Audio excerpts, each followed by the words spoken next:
Šaulės ir šauliai, malonūs Margučio radio klausytojai.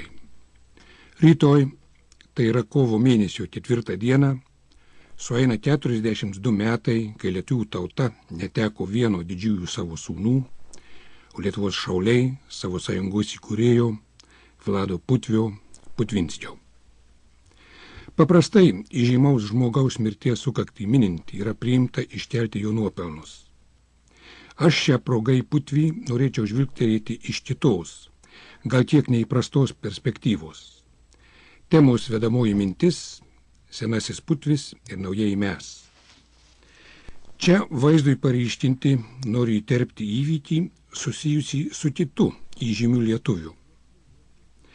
Garsusis mūsų krepšininkas Pranas Lubinas, kuris anuomet Lietuvos krepšinio rinktiniai padėjo iškovoti Europos meistrio vardą, tuo išgarsindamas Lietuvą visame pasaulyje, kartą eidamas Los Andželes gatve pamatė būrį mokyklinio amžiaus lietuviukų, žaidžiančių krepšinį.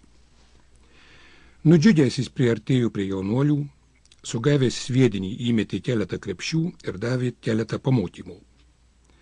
Jaunuoliai buvo labai nustebę jo meistriško kamuolio valdymu bei žiniomis apie krepšinio sportą. Kiek nudelsęs ir supratęs, kad niekas jo neatpažino, Lubinas pasisakė, kas esąs, tikėdamasis nustebinti jaunuolius.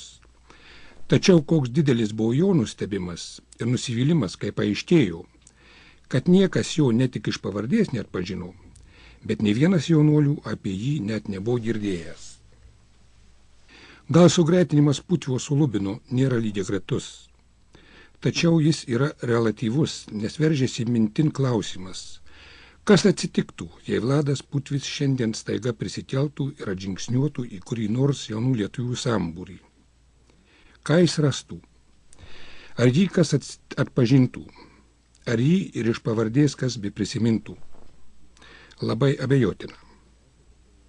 Bet Putvis jaunimą pateisintų. Jis turbūt sakytų, jūs esate per jauni atsiminti. Tačiau negi jūsų tėvai, seneliai, mokytojai jums nieko nepapasakojo apie mane. Jie visi labai gerai mane pažino. Aš juos organizavau, mokiau tautinės ideologijos, dvasios riteriškumų, tikėdamas, kad jie ir jūs savo džalyną to paties pamokys. Nes kas tauta be dvasios riterių, be idėjinės aristokratijos?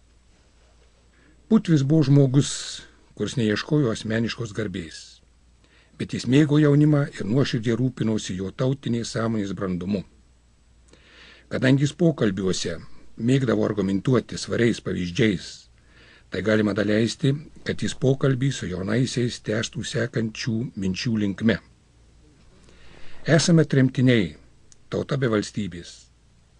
Tačiau istorijos yra įrodyta, kad tauta be valstybės gali gyventi ir išsilaikyti iki laisvės aušros, nors tai užtruktų šimtmečius. Štai gyvas pavyzdys – žydų tauta, neseniai vėl atkūrusi savo valstybę. Net 14 šimtmečių savo valstybės neturėję, neskaitlingais tiekiais po platųjį pasaulį išsklaidyti, žydai išgyveno sunkius persekiojimų laikotarpius, begalės pogromų, genocidinių naikinimų. Bet niekas, jokia pasaulinė jėga nepajėgė žydų tautos išnaikinti, ar bent ją palaužti. Štai aukščiausio laipsnio tautinės dvasios ištvermės pavyzdys. Iš kurgi tokia jų dvasios stiprybė? Ogi auklėjimo ir tikėjimo pasieka. Nuo pat kūdikystės žydų jaunuoliai yra auklėjami ir mokomi didžiuoti savo tautybę, didžiuoti savo tautos praeitimi ir branginti savo kalbą, atseit auklėjami tautinės dvasios ideologijoje aukščiausiame laipsnyje. Todėl žydai, seni ir jauni, niekada nesigėdina išskirti iš kitų. Visur naudoja savo kalbą ir niekada nesigėdina prisipažinti žydai esą. Ir Putvis atsidusęs tėviškai paklaustų, o kaip tu, brangus lietuviškas prieaugli? Kaip skaudu man yra išgirsti tave, vos tik koją iš tėvynės iškėlusį, jau svetima kalba net tarpusavį kalbantį, neretai savąją kalbą su savo tėvais nesusikalbantį. Tokie gal būtų Putvio žodžiai jaunimui, gal kiek priekaištingi, bet švelnūs, tėviški. Reikia manyti, kad mums, suaugusiems, Putvis turėtų daugiau ir rimtesnių priekaištų. Praslinkus daugiau negu 4 dešimtmečiams nuo jo mirties jo dvasia tebėra gyva.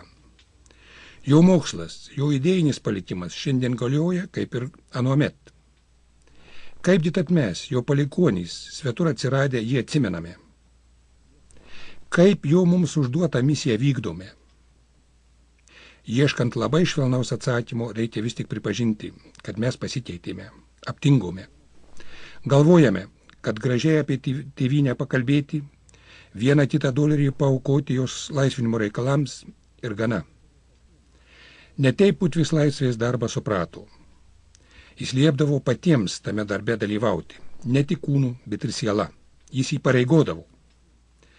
Gal todėl mes jo mokslą, jo ideologiją ir patį Putvį primiršome. Tik prisipažinkime, kada paskutinį kartą Putvį patys prisiminėme. Kada susiejimuose ar pokalbiuose apie jį užsiminėme, apie jo ideologiją padiskutavome.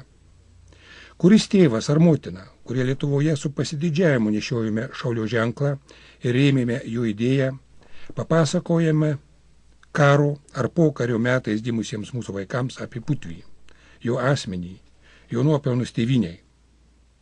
Ar pagalvojome, kad patiems reikėtų įsijungti į šaulių eiles?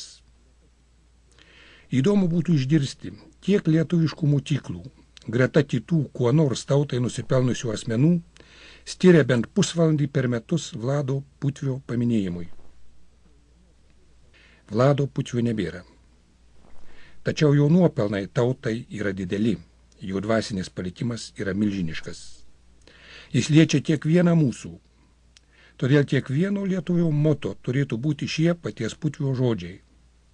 Turime išugdyti blaivų ir taurų lietuvį, kad visi tautos meilę sucementuoti galėtume pastatyti tvirtovę, kurios amžiais niekas neišgriautų, kurios bent viena plyta, bet kur pasaulyje atsiradusi, liudytų apie Lietuvą, keltų jos vardą ir dirbtų jos labui. Kam šie Putvio žodžiai atrodytų nereikšmingi, o tokių yra, to tautiniai sąžiniai gal bus išgirdus sekančius partizanų grupės vado žodžius savo draugams. Dar ne vieną sunkią žiemą jūs pergyvensite. Dar daug bus ir sunkių valandų, bet būkite vyriški. Po ilgų vargų ateis laisvė ir tegu jį randa jūs vertus ją pasitikti. Ir žiūrėkite, kad neturėtumėt nuodėmės prieš tėvynę.